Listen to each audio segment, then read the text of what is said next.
Faut-il mentir pour séduire?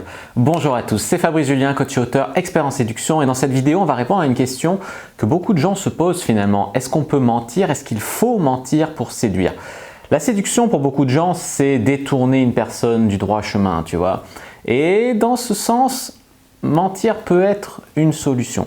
Néanmoins, ce n'est pas vraiment l'approche que je conseille, dans le sens où si tu en es à mentir pour essayer d'avoir une fille, ça veut dire quoi sur toi? Ça veut dire que tu te sens défectueux, tu te sens indigne d'être aimé tel que tu es, donc tu dois mentir pour créer de l'intérêt chez elle, pour l'intéresser quelque part, et ça dénote quand même un état d'esprit assez à travailler, à améliorer en fait. Néanmoins, le mensonge n'est pas totalement à jeter. Je veux dire, on ment, on se ment à soi-même. Dans la vie de tous les jours, c'est très difficile. Les femmes aussi mentent, nous mentent.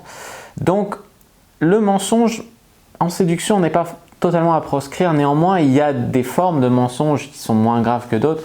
Je pense par exemple que quand on ment quelque part pour éviter les erreurs de base, par exemple, on est à fond sur cette fille, on est needy, mais on arrive à mentir pour finalement la séduire, être moins needy, la séduire, l'intéresser et lui offrir du bonheur et se l'offrir à nous-mêmes mais également à elle, alors que si on avait été hyper needy, elle nous aurait peut-être embarré et on n'aurait pas eu l'occasion de lui donner tout cet amour, toute cette affection, tous ces orgasmes, tous ces bons sexes, tout ça. Finalement, il y a des fois où mentir, c'est presque obligatoire. Nice Ross dans The Game disait: je ne mens pas, je flirte. Tu vois, quand il jouait un rôle, il disait des réparties, il sortait des répliques. Je ne mens pas, je flirte. Et c'est là où la dimension éthique est à voir en fait. Pour moi, tu vois, mentir, c'est moins bien qu'être authentique, dans le sens où le mensonge va te retomber dessus après, si la relation devient suivie en fait. Donc mentir à quelqu'un en amont de la relation pour coucher avec elle ou pour quelque chose comme ça, c'est quelque chose qui finalement condamne la relation à long terme, ou alors la fille va tomber de très haut. Je veux dire, je t'ai menti sur ça, je t'ai menti sur mon métier, je t'ai menti sur, je sais pas, mon prénom, je t'ai menti sur des trucs importants, ça condamne la relation à long terme en fait.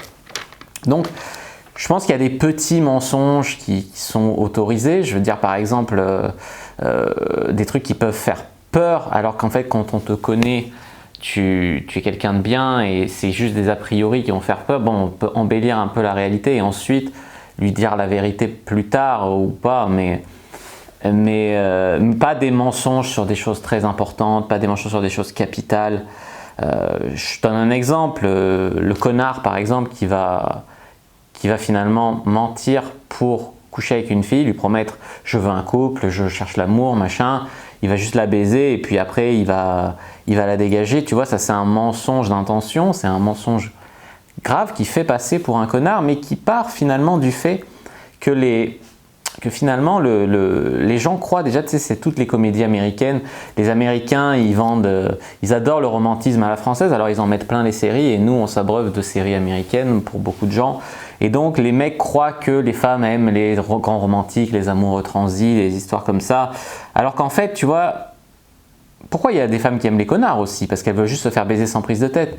Mais ce que je veux dire, c'est que parfois, juste être authentique et dire voilà, qu'on cherche à passer du bon temps et que si ça donne sur quelque chose de sérieux, s'il y a une énergie, une complicité et tout, pourquoi pas donner suite, tu vois? Et juste être honnête, être authentique, ça peut marcher aussi. Alors, il ne faut pas laisser les croyances, la société, nos croyances qui nous viennent de nos parents, de nos amis, de notre expérience de vie, nous laisser croire que les femmes, il y a besoin de leur mentir pour les séduire. Néanmoins, le flirt, ça peut être une forme de mensonge dans le sens où la séduction, c'est un jeu à deux, tu vois, où on veut se montrer sous son jour le plus flatteur. Mais il ne faut pas tomber dans l'extrême où voilà, le séducteur, ça va être un vil tentateur, le mâle, et que la fille, ça va être un ange qui est sans défense, etc. Voilà, ça, on tombe dans des clichés qui ne sont pas réels. Comme j'ai dit, les filles aussi mentent. Donc voilà, après, restons sur l'idée que certaines formes de mensonges sont de l'irrespect, vraiment irrespectueuses. Je sais pas, mentir sur son âge, mentir sur son métier, mentir sur ce qu'on cherche dans la vie. C'est des choses qui condamnent finalement parce qu'elles sont trop irrespectueuses, elles vont condamner la relation à long terme. Tandis que juste embellir ou faire en sorte que ça marche pour le bien des deux, c'est pas forcément un mensonge qui est impardonnable. Voilà, donc est-ce qu'on peut dissocier le mensonge de la séduction? Oui, mais enfin dans la pratique c'est très très rare parce que c'est humain, le mensonge fait partie de l'humain. Donc dans la pratique c'est assez rare que ça arrive, mais oui, pourquoi pas, et c'est ce que je vous souhaite. Mais en tout cas, je vous souhaite de développer assez de valeur, à devenir assez authentique pour que ça soit vraiment un minimum et que vous puissiez avoir derrière des relations saines et équilibrées avec des personnes en confiance en fait. Voilà, j'espère que cette vidéo sur le mensonge vous aura plu. Si c'est le cas, n'hésitez pas à mettre un like sous la vidéo. N'hésitez pas à commenter si vous reste des questions, je répondrai avec grand plaisir. À vous abonner à la chaîne, à activer la cloche pour ne pas rater les prochaines vidéos. Me suivre sur les réseaux sociaux, Instagram, Twitter, Facebook. Tous les liens sont dans la description. Téléchargez le guide gratuit et aussi rejoignez-moi sur le groupe privé Facebook, la communauté de la cyprine. Moi, je vous dis à bientôt et que le dieu de la séduction soit avec vous.